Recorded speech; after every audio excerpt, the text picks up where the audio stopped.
तो hello friends, welcome back to my channel. और friend, आज की वीडियो सीरीज के अंदर हम डिस्कस करने वाले हैं basic civil engineering and engineering mechanics के टॉप मोस्ट इंपॉर्टेंट क्वेश्चन को और उसके सॉल्यूशन को डिस्कस करेंगे। लेकिन उससे पहले मैं रिकमेंड करना चाहूंगा कि अगर आपने हमारे बेसिक सिविल इंजीनियरिंग के प्लेलिस्ट को एक्सेस नहीं किया तो जरूर एक्सेस कीजिएगा, क्योंकि उस प्लेलिस्ट को एक्सेस करने का फायदा ये है कि आप अच्छी तरीके से न्यूमेरिकल क्वेश्चन को हैंडल कर सकते हैं और जो भी और भी इंपॉर्टेंट चीजें हैं उनको कवर अप कर सकते हैं, क्योंकि न्यूमेरिकल क्वेश्चन जो है वो काफी इंपॉर्टेंट होता है सिविल के अंदर। और उसको मैंने बहुत अच्छी तरीके से स्टेप बाय स्टेप समझा के अपलोड किया हुआ है, तो आप लोग जरूर देखिएगा उसको। और 2-3 वीडियो है न्यूमेरिकल क्वेश्चन के अकॉर्डिंग आपको मिलेंगे, बस उनको आपको देख लेना है और उसके बाद इस वीडियो को आपको देखना है और जो भी नोट्स वगैरह अगर आपने बनाया है उसको आपको पढ़ना है, बस और कुछ नहीं करना। आपका एग्जामिनेशन बेहतर तरीके से बेहतरीन ग्रेड के साथ आपका एग्जामिनेशन क्लियर होगा। ओके, वीडियो को ज्यादा से ज्यादा शेयर कीजिए फ्रेंड्स सर्कल में, ताकि वो लोग भी इन चीजों का फायदा उठा सके और साथ ही साथ अपना पॉजिटिव रिस्पांस दिखाइए ताकि मुझे भी मोटिवेशन मिले और बेहतर से बेहतरीन कंटेंट मैं आप तक पहुंचा सकूं। आइए स्टार्ट करते हैं। ये सारे क्वेश्चंस आपके इंटरफेस पर नजर आ रहे हैं, जिनके आंसर को आज मैं प्रोवाइड करने वाला हूं, जो कि काफी इंपॉर्टेंट है आपके एग्जामिनेशन के लिए। ओके, तो आइए स्टार्ट करते हैं। सबसे पहला क्वेश्चन कह रहा है कि right on the characteristics of concrete chemical and physical state. यानी हमें क्या करना है, कैरेक्टरिस्टिक्स सीखना है कंक्रीट का, कंक्रीट केमिकल का और फिजिकल स्टेट का। तो यहाँ पे कह रहा है कि concrete is the composite construction material composed primary of cement, water, fine aggregates and coarse aggregate, that means gravel or crusted stone. यानी जो कंक्रीट होता है एक प्रकार का कंपोजिट कंस्ट्रक्शन मटेरियल होता है, जो कंपोज्ड होता है किसके मदद से, सीमेंट, वाटर, फाइन एग्रीगेट जिसे हम लोग सैंड कहते हैं, और साथ ही साथ ग्रेवल के अकॉर्डिंग, यानी इन सारी चीजों के मिलने से कंक्रीट का जो निर्माण है बेसिकली होता है। अगला पॉइंट कह रहा है कि it's performance is determined by both it's chemical and physical properties. यानी इसका जो परफॉर्मेंस है वो होता है डिटरमाइन करना सारी चीजों को, केमिकल और फिजिकल दोनों प्रॉपर्टीज को, जो इवॉल्व करता है, विच इवॉल्व ओवर टाइम, यानी टाइम के अकॉर्डिंग वो इवॉल्व करता है, and specifically during the curing process, और क्यूरिंग प्रोसेस के दौरान। अब यहाँ पे सबसे पहला आपका आता है chemical characteristics of concrete. Okay, तो इसमें सबसे पहला आपका आता है हाइड्रेशन रिएक्शन, यानी हाइड्रेशन रिएक्शन होता है। तो इसके अंदर कह रहा है कि when water is added to cement, यानी जब आपका वाटर सीमेंट के अंदर ऐड होता है तो chemical reaction is called hydration occur. यानी वो जो केमिकल रिएक्शन होता है उससे हम लोग हाइड्रेशन कहते हैं, जिस कंडीशन में हाइड्रेशन अकर होता है। अगला पॉइंट कह रहा है कि this reaction forms calcium silicate hydrate. यानी ये जो रिएक्शन होता है वो किसका फॉर्म करता है, वो कैल्शियम सिलिकेट का फॉर्मेशन बनाता है, हाइड्रेट का, एंड कैल्शियम हाइड्रोक्साइड बनाता है, जो क्या होता है, which are primary responsible for strength and durability of concrete. जो प्राइमरी रिस्पॉन्सिबल होता है किसके लिए, स्ट्रेंथ के लिए और ड्यूरेबिलिटी के लिए, कंक्रीट के। ओके, तो पहला आपका हाइड्रेशन रिएक्शन हो गया। दूसरा आपका आता है पीएच लेवल।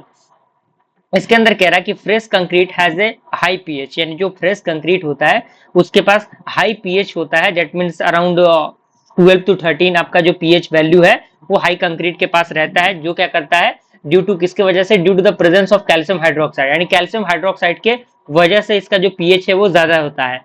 एंड दूसरा पॉइंट कह रहा है कि this alkalinity helps in protecting steel reinforcement from corrosion. यानी ये जो अल्कलिनिटी है वो मदद करता है प्रोटेक्ट करने के लिए स्टील रेनफोर्समेंट को कोरोजन से। ओके, तीसरा आपका आता है केमिकल कंपोजिशन। तो यहाँ पे सबसे पहला का एक main chemical compounds in cement responsible for strength include, यानी जो मेन केमिकल कंपाउंड होते हैं जो कि रिस्पॉन्सिबल होते हैं वो इंक्लूड करते हैं किसको, टेरी कैल्शियम सिलिकेट को, एंड डाई कैल्शियम सिलिकेट को, ट्राई एल्यूमिनेट को, कैल्शियम एल्यूमिनेट को, और टेट्रा कैल्शियम एल्यूमिनो फेरेट को। यानी इन सारे कंपोजिशन को वो कैरी करता है। एंड डी पार्ट आपका आता है, वो आता है आपका रिएक्शन विथ इन्वायरमेंट। यानी इसके अंदर कह रहा है कि concrete can react chemically with external aggregates agent like sulphate, chloride, carbon dioxide. यानी ये जो आपका कंक्रीट होता है वो क्या कर सकता है, वो केमिकली रिएक्ट कर सकता है एक्सटर्नल एजेंट से, जस्ट लाइक सल्फेट हो गया, क्लोराइड हो गया, कार्बन डाइऑक्साइड हो गया, जो लीड करता है किसको, सल्फेट अटैक को, उसके साथ साथ आपका क्लोराइड इंड्यूस्ड कोरोजन होता है उसको, कार्बोनेशन को, इन सारी चीजों को। अब यहाँ पे दूसरा हमारा क्या है, फिजिकल कैरेक्टरिस्टिक्स ऑफ कंक्रीट, यानी कंक्रीट का फिजिकल कैरेक्टरिस्टिक्स क्या है, जिसमें सबसे पहला आपका आता है स्टेट ऑफ मैटर। उसके बाद आपका आता है दूसरा हार्डनेस एंड स्ट्रेंथ, उसके अंदर पॉइंट यहाँ पे मेंशन किए गए हैं। और तीसरा आपका आता है अप्रोस्ट्री एंड परमेबिलिटी। चौथा आपका आता है डेंसिटी। उसके बाद आपका आता है थर्मल प्रॉपर्टीज, देन लास्ट आपका आता है वर्केबिलिटी। ओके, तो ये सारे पॉइंट्स आपके दिए गए हैं, आप अच्छी तरीके से इनको लिखिएगा, क्योंकि बहुत बड़ा रॉकेट साइंस वाला पॉइंट नहीं है कि आपको समझ में नहीं आएगा, एक एक लाइन के पॉइंट है, आप आसानी से इनको पढ़कर समझ सकते हैं। और चूंकि मैं वीडियो का ड्यूरेशन काफी लंबा नहीं करना चाहता, मैं कम समय में बेहतर चीजों को प्रोवाइड करने की कोशिश कर रहा हूं, ताकि आपको कोई दिक्कत परेशानी ना हो। अगला क्वेश्चन कह रहा है कि use a sketch and illustrate each theodolite component, यानी आपको क्या करना है, स्केच बनाना है और किसका, थियोडलाइट कंपोनेंट का। तो यहाँ पे मेन कंपोनेंट जो है वो दिए गए हैं थियोडलाइट के, जो कि सबसे पहला आपका आता है टेलीस्कोप, और उसके बाद जिसका यूज बेसिकली किसके लिए होता है, use to sight and measure angles to a point, यानी जो एंगल होता है उनको मेजर करने के लिए इसका यूज होता है। दूसरा आपका आता है वर्टिकल सर्कल, जो क्या करता है, मेजर द वर्टिकल एंगल, यानी वर्टिकल एंगल को मेजर करने के लिए वर्टिकल सर्कल का यूज होता है। तीसरा आपका आता है हॉरिजॉन्टल सर्कल, जो मेजर करता है हॉरिजॉन्टल एंगल को। चौथा आपका आता है लेवलिंग हैंड, ये क्या करता है, has foot screw use to level instrument, यानी जो इंस्ट्रूमेंट होता है उनको लेवल प्रोवाइड करने का ये काम करता है। पांचवा आता है पम्बॉब और ऑप्टिकल प्लोमेंट। ओके, तो ये क्या करता है, that mean centre the instrument over a survey point, यानी ये सेंटर का काम करता है इंस्ट्रूमेंट के एक सर्वे पॉइंट के अकॉर्डिंग। छठा आपका आता है ट्रिपोड, ओके, ट्राइपोड, जो क्या करता है, होल्ड करता है थियोडलाइट स्ट्रेटजी को ऑन द ग्राउंड, यानी ग्राउंड पे होल्ड करने का काम करता है। उसके बाद आपका क्या आता है, स्प्रिट लेवल आता है, जो कि बबल लेवल होता है, जो इंश्योर करता है इंस्ट्रूमेंट को इन हॉरिजॉन्टली लेवल, ओके, हॉरिजॉन्टली चीजों को इंश्योर करने का काम करता है। आठवां आपका आता है स्टैंडर्ड, जो कि फ्रेम आता है, जो क्या करता है, support telescope and allow it to relocate, यानी ये क्या करता है, सपोर्ट करता है टेलीस्कोप को और अलाउ करता है इसको रोटेट करने के लिए। नौवां नंबर आपका आता है क्लैंपिंग स्क्रू, जो क्या करता है, fix the position of telescope for reading, यानी ये क्या करता है, फिक्स करता है पोजीशन को टेलीस्कोप के रीडिंग के लिए। 10वां नंबर आपका आता है फोकसिंग क्नोब, ये क्या करता है, sharpness the view of the object, यानी जो भी ऑब्जेक्ट होते हैं उनके शार्पनेस व्यू को प्रोवाइड करने का ये काम करता है। और 11 नंबर आपका आता है I place and objective lens, जो क्या होता है, part of telescope use for viewing, यानी ये पार्ट ऑफ टेलीस्कोप होता है जिसका यूज व्यू करने के लिए किया जाता है। तो थियोडलाइट कंपोनेंट का ये फिगर आपके सामने दिख रहा है, लेकिन ये फिगर आपको समझ में नहीं आएगा, तो मैं रिकमेंड करूंगा कि आप गूगल पे जाके सर्च कीजिएगा, वहां पे आपको टू द पॉइंट फिगर मिल जाएगा, क्योंकि समय की कमी थी इसलिए उस फिगर को यहाँ पे अटैच नहीं किया गया, जल्दी जल्दी से मैं चीजों को तैयार कर रहा हूँ। ओके, अगला क्वेश्चन आपका कह रहा है कि give a brief explanation of remote sensing and how it is used in a building industry, यानी आपको क्या करना है, एक ब्रीफ एक्सप्लेनेशन देना है रिमोट सेंसिंग का और बताना है कि आखिर कैसे इसका हम यूज करते हैं बिल्डिंग इंडस्ट्री के अंदर। तो रिमोट सेंसिंग क्या होता है, तो यहाँ पे कह रहा है कि remote sensing is the science of obtaining information about object or area from a distance, typically use satellite, aircraft or drone equipped with sensor or cameras, यानी जो रिमोट सेंसिंग होता है वो साइंस होता है जो ऑब्टेन करता है इन्फॉर्मेशन को उस ऑब्जेक्ट के बारे में और एरिया के बारे में फ्रॉम द डिस्टेंस, जो टाइपिकली यूज होता है सैटेलाइट के अंदर, एयरक्राफ्ट के अंदर, ड्रोन के अंदर, जो इक्विप्ड होते हैं सेंसर और कैमरास के अकॉर्डिंग। अगला पॉइंट कह रहा है कि it involves detecting and measuring radiation, यानी ये क्या करता है, ये इन्वॉल्व करता है डिटेक्ट करने के लिए और मेजर करने के लिए रेडिएशन को, हीट को, रिफ्लेक्टेड लाइट को फ्रॉम द अर्थ सरफेस, यानी जो अर्थ के सरफेस से आते हैं। अब यहाँ पे दो मेन जो कह सकते हैं कि सरफेस होते हैं इसके, तो इसमें सबसे पहला आपका आता है पैसिव रिमोट सेंसिंग, दूसरा आपका आता है एक्टिव रिमोट सेंसिंग। तो पैसिव में आपका satellite imaging imagery using sunlight ये आता है, और एक्टिव में आपका क्या आता है, रडार एंड LIDAR आता है, जो कि सेंड करता है सिग्नल को और मेजर करता है रिफ्लेक्शन को। अब यहाँ पे आता है यूजेस ऑफ रिमोट सेंसिंग, तो रिमोट सेंसिंग के यूज की हम बात करें तो यहाँ पे बिल्डिंग इंडस्ट्री में किस तरीके से यूज होता है, जिसमें सबसे पहला आपका आता है साइट सिलेक्शन एंड प्लानिंग, जो क्या करता है, helps identifying suitable land based on terrain and vegetations and slope and drainage and soil type, यानी इन सारी चीजों को आइडेंटिफाई करने के लिए बेसिकली इसका यूज होता है। और दूसरा पॉइंट कह रहा है कि अवॉइड द फ्लूड प्रॉन और अनस्टेबल एरियाज, यानी जो भी अनस्टेबल एरियाज होते हैं उनको अवॉइड करने का ये काम करता है। दूसरा आपका आता है अर्बन प्लानिंग, तो अर्बन प्लानिंग के अंदर भी 2 पॉइंट मेंशन किए गए हैं। देन उसके बाद आपका आता है ये आपका क्या था, सेकंड था। थर्ड आपका आता है टोपोग्राफिक मैपिंग, उसके बाद फोर्थ आपका आता है कंस्ट्रक्शन मॉनिटरिंग, उसके बाद आपका आता है डिजास्टर मैनेजमेंट, देन उसके बाद आपका आता है एनवायरमेंटल इंपैक्ट असेसमेंट। ओके, तो ये सारे आपके पॉइंट्स थे जो कि आपको इसके अंदर लिखने हैं। अगला क्वेश्चन हमारा कह रहा है कि briefly talk about the concrete preparation procedure, यानी कंक्रीट किस तरीके से बनता है उसके प्रिपरेशन प्रोसीजर को आपको बताना है। तो कंक्रीट के बारे में पूरा एक्सप्लेनेशन दिया गया है। तो यहाँ पे कह रहा है कि concrete preparation procedure first of all is selection of material, यानी मटेरियल का सबसे पहले सिलेक्शन होता है कि कौन सा मटेरियल हमें यूज करना है। तो सबसे पहले सीमेंट आता है, jet is usually ordinary Portland cement, OPC is used, यानी इसके अंदर ऑर्डिनरी जो पोर्टलैंड सीमेंट होता है वो यूज किया जाता है। एंड दूसरा आपका आता है एग्रीगेट, जो क्या होते हैं फाइन एग्रीगेट, जिससे कि सैंड हो गया, and coarse aggregate that means gravel or crusted stone. Third आपका आता है वाटर, जो क्लीन और पोर्टेबल वाटर होता है, पोर्टेबल वाटर होता है जो एसेंशियल होता है एक प्रॉपर हाइड्रेशन के लिए। उसके बाद आपका आता है एडमिक्सचर्स, जो कि ऑप्शनल होता है, जो क्या करते हैं chemicals added to improve workability, setting time और ड्यूरेबिलिटी, इन सारी चीजों के लिए यूज होता है। दूसरा हमारा आता है प्रोप्रोटाइनिंग, ओके, यानी किस तरीके से हम इसका प्रोप्रोटाइजेशन करेंगे। तो इसके अंदर सबसे पहला पॉइंट कह रहा है कि material are measured in correct ratio, यानी जो भी मटेरियल हम यूज कर रहे हैं वो करेक्ट रेशियो में होना चाहिए according to the required grade of concrete, यानी रिक्वायर्ड ग्रेड जो ग्रेड होते हैं कंक्रीट के उनके अकॉर्डिंग। जैसे कि हम बात करें M20, तो M20 का जो रेशियो है 1:1 और 5:3, that mean cement sand and aggregate का जो रेशियो है वो 1:1, और यहाँ पे सीमेंट आपका M20 होना चाहिए और सैंड आपका 1:1 का और एग्रीगेट तो 5:3 का। And weight balancing on volume batching methods में भी यूज, यानी इन सारी चीजों को यूज करते हैं इसके अंदर। तीसरा आपका आता है मिक्सिंग, तो इसके अंदर आता है हैंड मिक्सिंग, दूसरा आता है मशीन मिक्सिंग। तो हैंड मिक्सिंग सुटेबल होता है फॉर स्मॉल स्केल वर्क, यानी स्मॉल स्केल वर्क के लिए जो डन होता है ऑन अ क्लीन और ड्राई सरफेस के लिए। दूसरा आपका आता है मशीन मिक्सिंग, जो डन होता है कंक्रीट मिक्सचर के लिए फॉर द यूनिफॉर्म और लार्ज बैच प्रोडक्शन। एंड यहाँ पे अगला पॉइंट कह रहा है कि water is added gradually to achieve the desired consistency, यानी जो वाटर है वो ऐड होता है ग्रेजुअली, जो अचीव करता है डिजायर्ड कंसिस्टेंसी को, ओके, जिसे हम वर्केबिलिटी कहते हैं। अब यहाँ पे चौथा आपका आता है ट्रांसपोर्टेशन, तो यहाँ पे कह रहा है कि concrete should be transported to the site quickly using the wheelbarrows buckets and transmit mixtures to avoid the segregation and loss of moisture, यानी जो कंक्रीट है वो क्या होना चाहिए, वो उनका ट्रांसपोर्टेशन आसान होना चाहिए, जिससे कि उनका जो अवॉइडेशन है मॉइस्चर्स का वो लॉस ना हो और सारी चीजें बच सके। उनके लिए हम क्या करेंगे, हम विल बैरो का यूज करेंगे या फिर बकेट्स का यूज करेंगे या फिर ट्रांसमिट मिक्सचर का यूज करेंगे, इन सारी चीजों का यूज करेंगे। पांचवा आपका आता है प्लेशिंग, तो इसके अंदर कह रहा है कि fresh concrete is powdered into formwork or molds where it is needed, यानी इसके अंदर फ्रेश कंक्रीट जो है वो पाउंड होगा किसके अंदर, फॉर्म वर्क के अंदर और मोल्ड के अंदर, जो क्या होगा जिसकी जरूरत रहती है। दूसरा पॉइंट कह रहा है कि it should be placed in layer and not dropped from a height to prevent the segregation, यानी ये प्लेस करना होता है इसको लेयर के अंदर, जो ड्रॉप नहीं होता है एक फॉर्म ऑफ हाइट के अंदर और प्रिवेंट सेग्रीगेशन के अंदर।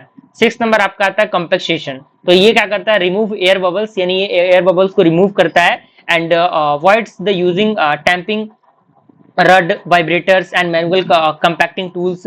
and second point is that ensure the maximum strength and durability, यानी ये क्या करता है, इंश्योर करता है मैक्सिमम स्ट्रेंथ को और ड्यूरेबिलिटी को।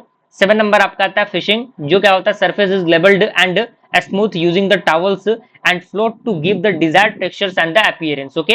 And it is that curing जिसके अंदर कह रहा है कि concrete must be keeped moist, यानी जो कंक्रीट है उनको मॉइस्ट फॉर्मेट में लगभग 7 से 28 डेज तक रखा जाता है after placing to allow the proper hydration, okay. And curing method include the water pounding and wet covering and curing compound, ये सारी चीजें इसके अंदर आती हैं। अगला हमारा क्वेश्चन कह रहा है कि describe in brief about the different type of RCC footing, यानी अलग अलग टाइप की आरसीसी फुटिंग है उनको आपको डिफाइन करना है। तो RCC stand for the reinforced cement concrete footing are a structural element used to safely distribute the load of a building और structure of the soil, यानी ये आपका क्या होता है, एक प्रकार का स्ट्रक्चरल एलिमेंट होता है जिसका हम यूज करते हैं सेफली डिस्ट्रीब्यूट करने के लिए लोड ऑफ बिल्डिंग को और साथ ही साथ सरफेस टू द सॉइल को। अब यहाँ पे अलग अलग टाइप के जो है वो यूज किए जाते हैं, जो कि बेस्ड होते हैं type of structure and soil condition पे। तो यहाँ पे सबसे पहले मेन टाइप की हम बात करें, सबसे पहले आपका आता है आइसोलेटेड फुटिंग, जो जिसके डिस्क्रिप्शन यहाँ पे दिया हुआ है कि use to support a single column, यानी जो सिंगल कॉलम होता है उसको सपोर्ट प्रोवाइड करने के लिए इसका यूज हम करते हैं। इसका शेप कैसा होता है, इसका शेप स्क्वायर के फॉर्मेट में होता है, रेक्टेंगल होता है और सर्कुलर हो सकता है। यूज कहाँ हम करते हैं, यहाँ पे कह रहा है कि when column are spaced apart and load are relatively light, यानी जब हमारा कॉलम क्या हो, स्पेस्ड के अकॉर्डिंग हो और जो लोड हो वो रिलेटिवली लाइट हो, उस कंडीशन में इसका यूज करते हैं। दूसरा आपका पॉइंट कह रहा है कंबाइंड फुटिंग, तो इसका डिस्क्रिप्शन दिया हुआ है सपोर्ट 2 और more columns that are close to each other, यानी ये सपोर्ट करता है 2 या 2 से अधिक कॉलम को जो क्लोज होते हैं एक दूसरे से। अब यहाँ पे आता है उसका शेप, जो कि रेक्टेंगुलर और ट्रेपेजोइडल होता है इसका शेप। इसका यूज कह रहा है कि when isolated footing would overlap, यानी जब आपका आइसोलेटेड फुटिंग ओवरलैप होता है उस कंडीशन में इसका हम यूज करते हैं। और साथ ही साथ when a column is near it boundary, यानी जब आपका कॉलम बाउंड्री के नियर होता है उस कंडीशन में भी हम इसका यूज करते हैं। तीसरा आपका आता है स्ट्रैप, जिसे हम लोग कैंटिलीवर कहते हैं, कैंटिलीवर फुटिंग, जिसका डिस्क्रिप्शन यहाँ पे दिया हुआ है कि two isolated footing connected by a concrete beam, यानी इसके अंदर जो दो आइसोलेटेड जो फुटिंग होते हैं वो कनेक्ट होते हैं एक कंक्रीट बीम से। फंक्शन इसका दिया हुआ है कि transfer the load from one footing to the another footing, यानी ये क्या करता है, ट्रांसफर करता है लोड को एक फुटिंग से अनदर फुटिंग के अंदर। यूज इसका दिया हुआ है कि when one column is nearly property line and can not have a footing extended beyond it. Okay, अब यहाँ पे चौथा आपका आता है राफ्ट, जिसे हम लोग मैट फुटिंग कहते हैं। तो इसका डिस्क्रिप्शन दिया हुआ है कि single large slab covering the entire area under a structure supporting multiple columns and walls, यानी ये सिंगल लार्ज स्लैब होता है जो ओवरिंग होता है इंटायर एरिया से अंडर स्ट्रक्चर्ड और सपोर्टिंग मल्टीपल कॉलम्स और वॉल्स के अकॉर्डिंग, यानी मल्टीपल कॉलम्स और वॉल्स जो होते हैं वो सपोर्ट प्रोवाइड करते हैं। इसका यूज कहाँ होता है कि when soil bearing capacity is low, यानी जहां पे सॉइल की बियरिंग कैपेसिटी लो है उस कंडीशन में इसका यूज हम करते हैं। और लोड आर हैवी, यानी जब आपका जो लोड है वो काफी हैवी है उस कंडीशन में भी हम इसका यूज करते हैं। अब यहाँ पे अगला क्वेश्चन कह रहा है कि pile foundation with RCC footing, जिसे हम लोग पाइल कैप कहते हैं। तो इसका डिस्क्रिप्शन दिया हुआ है कि RCC slab that transferred load to deep piles and driven into the ground, यानी जब आपका जो ट्रांसफर करना होता है लोड को एक डीप पाइल्स के अकॉर्डिंग जो ड्राइव होता है एक ग्राउंड के अकॉर्डिंग, उसमें इसका यूज कहाँ होता है, फॉर द हैवी लोड, यानी हैवी लोड के लिए, हैवी वीक सॉइल के लिए, जहां पे shallow footing are not feasible, यानी सैलो फुटिंग फिजिबल नहीं होते। अब यहाँ पे अगला आता है वॉल फुटिंग, इसका भी डिस्क्रिप्शन और यूजेस यहाँ पे दिया गया है। ओके, उसके बाद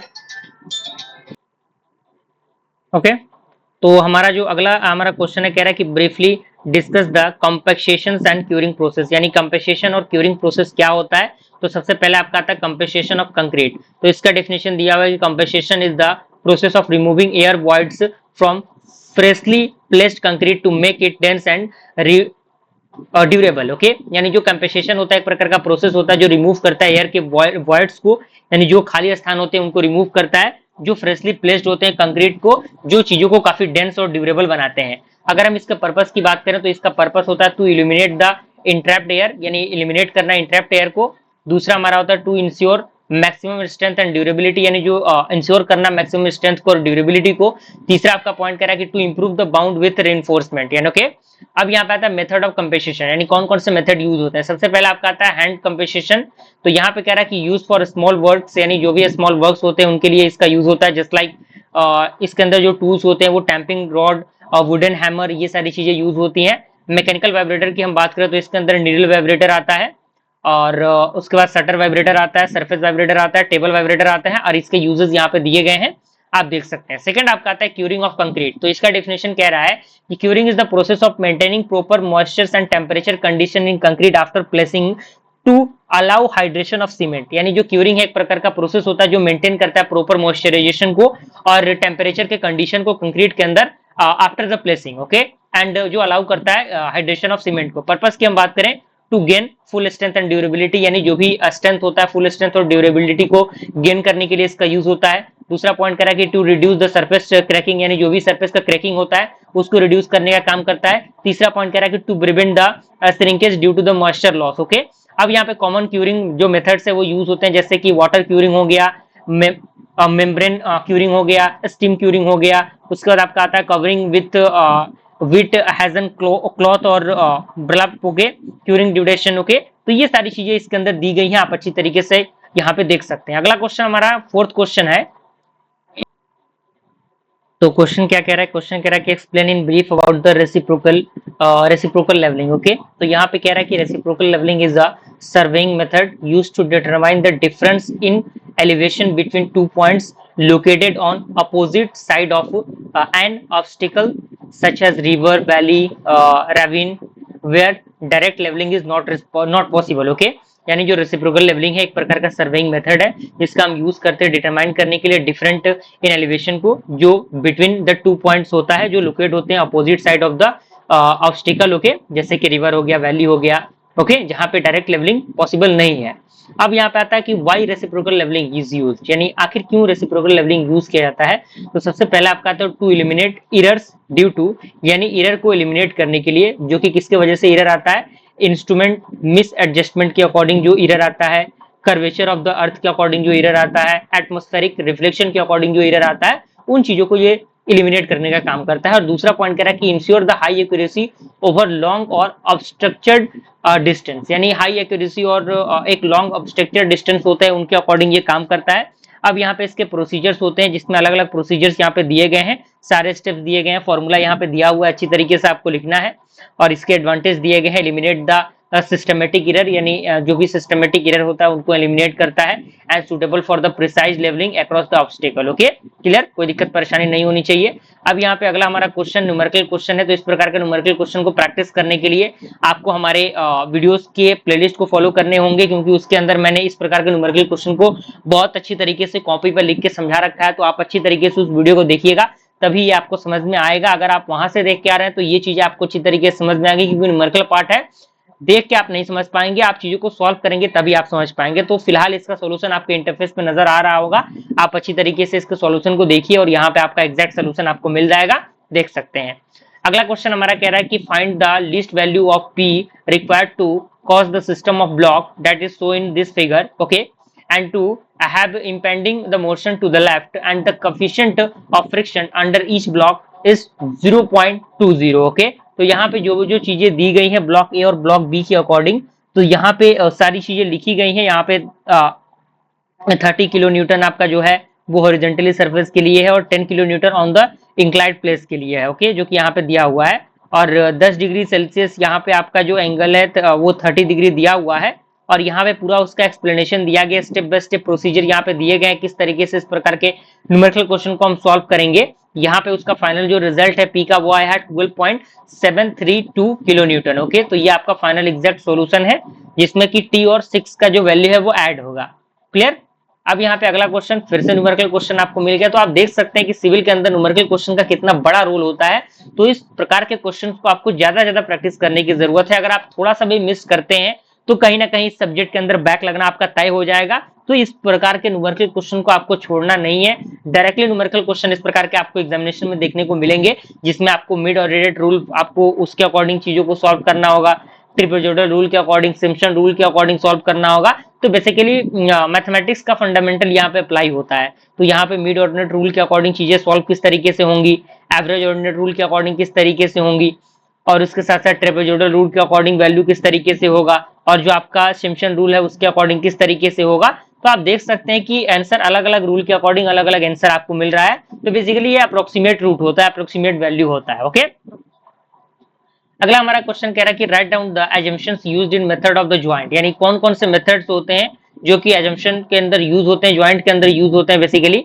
तो यहाँ पे assumptions दिए गए हैं जो कि ज्वाइंट के अंदर यूज होते हैं, जिसमें सबसे पहले आता है the truss is perfectly joint, okay, jointed. तो यहाँ पे कह रहा है कि all members are connected by pin, that means hinge joints, यानी जितने भी मेंबर्स होते हैं वो कनेक्ट होते हैं पिन के अकॉर्डिंग, जो अलाउ करता है rotation and no movement transfer को, ओके।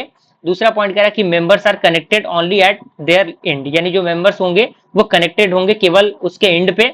इसके अंदर पॉइंट कह रहा है कि no intermediate loading loads are applied only at the joint, यानी इसके अंदर कोई भी इंटरमीडिएट लोडिंग जो है, लोड जो है वो अप्लाई नहीं होगा। वो जो अप्लाई होगा वो कहाँ होगा, वो केवल किसी ज्वाइंट पे होगा, ओके। तीसरा पॉइंट कह रहा है कि the truss is in static equilibrium, okay, यानी जो ट्रस होगा वो स्टैटिक इक्विलिब्रियम में होगा, और इसका पूरा फॉर्मेशन यहाँ पे दिया हुआ है। चौथा आपका आता है members are 2/4 members, and fifth is that the self weight of the members is negligible, and six is that truss is loaded in its plane, that means 2D assumption, and 7 is that the materials is homogeneous and always holds the, okay। तो ये आपका पूरा explanation था। अगला हमारा question, इस question को solve करना आपका फंडामेंटल है, क्योंकि ये मैकेनिक्स का पार्ट है। मैकेनिक्स के अंदर इन प्रकार के क्वेश्चन को रखा जाता है। तो इसका पूरा प्रोसीजर यहाँ पे बताया गया, किस तरीके से इस प्रकार के न्यूमेरिकल क्वेश्चन सॉल्व होंगे, क्या उनका प्रोसेस होगा। पूरा प्रोसेस सिक्वेंशियल वे में आपको लिख के बताई गई है, अच्छी तरीके से आप देख सकते हैं, सारी चीजें यहाँ पे मेंशन की गई हैं। अब यहाँ पे आपके सामने सारी चीजें दी गई हैं, आप यहाँ पे देख के समझ सकते हैं। उसके साथ साथ ये आपका फाइनल रिजल्ट है जो आपके सामने इंटरफेस में नजर आ रहा होगा। अगला क्वेश्चन हमारा कह रहा है कि provide the detail procedure to draw the shear force and bending moment diagram, यानी शियर फोर्स और बेंडिंग मोमेंट डायग्राम को बताने के लिए, एक्सप्लेन करने के लिए कौन कौन सी चीजों को जरूरत पड़ती है उसको आपको बताना है। तो यहाँ पे डायग्राम के लिए जो है वो पॉइंट लोड की जरूरत पड़ेगी, यूडीएल की जरूरत पड़ेगी एंड अप्लाइड कपल मूवमेंट की जरूरत पड़ेगी। अब यहाँ पे step by step general procedure दिया गया है, जिसमें सबसे पहले आपका आता है कैलकुलेट द सपोर्ट रिएक्शन, यानी सपोर्ट रिएक्शन को कैलकुलेट करना, तो उसका पूरा प्रोसेस दिया हुआ है। दूसरा इसमें सबसे पहले है आपका पॉइंट लोड, तो पॉइंट लोड किस तरीके से काम करेगा, पॉइंट लोड के पूरे फंडामेंटल दिए गए हैं। दूसरा आपका आता है यूनिफॉर्मली डिस्ट्रीब्यूटेड लोड, जिसे हम लोग यूडीएल कहते हैं। तीसरा आपका आता है अप्लाइड कपल, जो कि आपका मूवमेंट होता है, वो यहाँ पे दिया हुआ है। अब यहाँ पे पूरा डायग्राम के अकॉर्डिंग चीजें दी गई हैं कि एट द लास्ट पॉइंट कम से कम ये डायग्राम आपको याद रहेगा तो चीजें समझ में आएंगी आपको। और इसका एक एग्जांपल दिया हुआ है, जो कि एग्जांपल आप यहाँ पे देख सकते हैं, अच्छी तरीके से मेंशन किया गया है। अगला हमारा क्वेश्चन है जो कि एक थ्योरेटिकल पार्ट को ही कैरी करता है, तो यहाँ पे उसका भी पूरा एक्सप्लेनेशन दिया हुआ है। इस क्वेश्चन को आप देख सकते हैं अच्छी तरीके से, इसका पूरा आंसर यहाँ पे आपको देखने को मिलेगा, और बेंडिंग मोमेंट डायग्राम किस तरीके से होगा, और समरी रिजल्ट आपके सामने यहाँ पे दिया हुआ है।